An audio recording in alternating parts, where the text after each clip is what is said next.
आदाब नमस्कार, मैं सदस्य रफी और आप देख रहे हैं हमारा खास बुलेटिन। बीजेपी लगातार भारी बहुमत के साथ लोकसभा चुनाव जीतने का दावा कर रही है। प्रधानमंत्री नरेंद्र मोदी ने बीजेपी के लिए 370 व एनडीए गठबंधन के लिए 400 सीटों का टारगेट भी कर रखा है। इस लक्ष्य को हासिल करने के लिए बीजेपी समाज के हर वर्ग तक पहुंच बना रही है।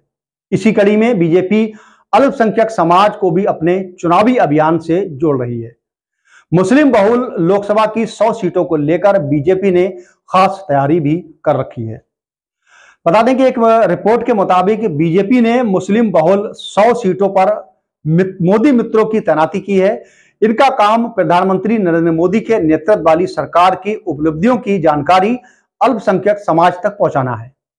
बीजेपी अल्पसंख्यक मोर्चा के राष्ट्रीय अध्यक्ष जमाल सिद्दीकी का कहना है कि मोदी मित्र सरकार की नीतियों, कार्यक्रमों और जन कल्याणकारी योजनाओं से अल्पसंख्यक समुदाय के लोगों को क्या क्या लाभ पहुंचा है, इस बात की जानकारी दे रहे हैं। वहीं बीजेपी की तरफ से देश भर में 65 ऐसी लोकसभा सीटों का चयन किया गया है जहां मुस्लिम वोटर्स की संख्या 35% है। 65 सीटों में सबसे ज्यादा सीटें उत्तर प्रदेश में हैं। यूपी में 14 मुस्लिम बहुल सीटें हैं, जबकि दूसरे नंबर पर पश्चिमी बंगाल है, जहां से संख्या 13 सीटों की है। केरल में 8, असम में 7, जम्मू कश्मीर में 5 और बिहार में 4, मध्य प्रदेश में 3 और दिल्ली, गोवा, हरियाणा, महाराष्ट्र और तेलंगाना में 2-2 सीट शामिल हैं। तमिलनाडु में 1 सीट शामिल है। देश में कई लोकसभा सीटें ऐसी भी हैं जहां मुस्लिम वोटर्स निर्णायक भूमिका में भले ही नहीं हो, लेकिन जीत हार का फैसला उनका वोट ही करता है। ऐसी सीटों की संख्या में 35 से 40 के आसपास है। इस तरह बीजेपी ने कुल मिलाकर मुस्लिम बहुल इन 100 सीटों को जीतने के लिए एक खास प्लान बना लिया है।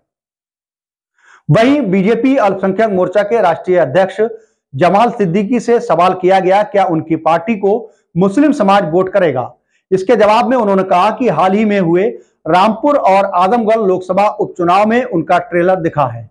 देश के मुस्लिम पीएम मोदी के नेतृत्व में काम करना चाहते हैं। उन्होंने कहा कि पीएम मोदी ने मुस्लिम महिलाओं को 3 तलाक से मुक्ति दिलाई है। अब मुस्लिम समाज, खासकर मुस्लिम बहनों ने ना दूरी है ना खाई है, मोदी हमारा भाई है के नारे के साथ बीजेपी से जुड़ना भी शुरू कर दिया है। माना जा रहा है कि देश के मुसलमान बीजेपी को वोट नहीं करते हैं, लेकिन 2024 के लोकसभा चुनाव को लेकर बीजेपी हर वर्गों के साथ मुसलमानों को भी साधने में पूरी तरह से जुट गई है। यही नहीं, शाह रशीद अहमद कादरी को पद्मश्री पुरस्कार से नवाजना और संगठन से लेकर सत्ता में भागीदारी देना बीजेपी की रणनीति में शामिल है। इस बीच उत्तर प्रदेश में पार्टी ने एक नई कवायद शुरू की है, जिसके तहत योगी सरकार ने सूफी संवाद महाअभियान कार्यक्रम करने जा रही है। इससे बीजेपी मुस्लिम समुदाय को रिझाने के लिए कार्यक्रम आयोजित करेंगे।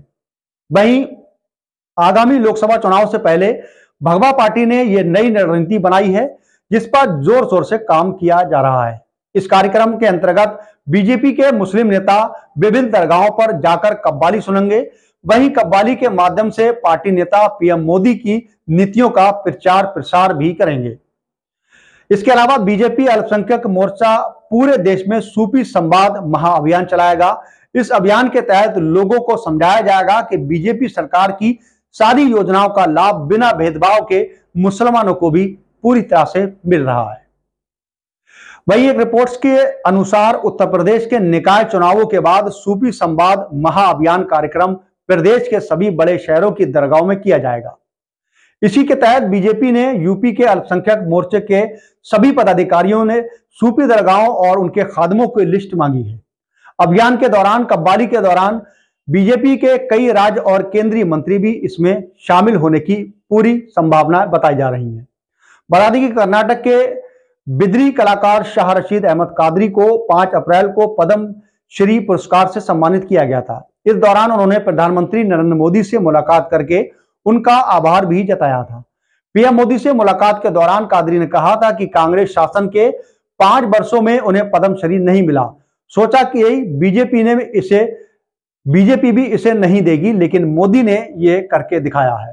फिलहाल मुस्लिम समाज को जोड़ने के लिए बीजेपी लगातार प्रयास कर रही है और ऐसे कई कार्यक्रम मुस्लिम यानी अल्पसंख्यकों को रिझाने के लिए अभियान चला रही है, जिसको लेकर लोकसभा में मुस्लिम्स बीजेपी की ओर रुख करे और एक अच्छे संकेत मुस्लिमों को दे सके और सरकार की जो योजनाएं हैं उसको लेकर पार्टी के जो मुस्लिम कार्यकर्ता हैं, जो पदाधिकारी हैं, वो लगातार इसका सर्वे कर रहे हैं और गांव-गांव जाके लोगों से संपर्क भी जुटा रहे हैं।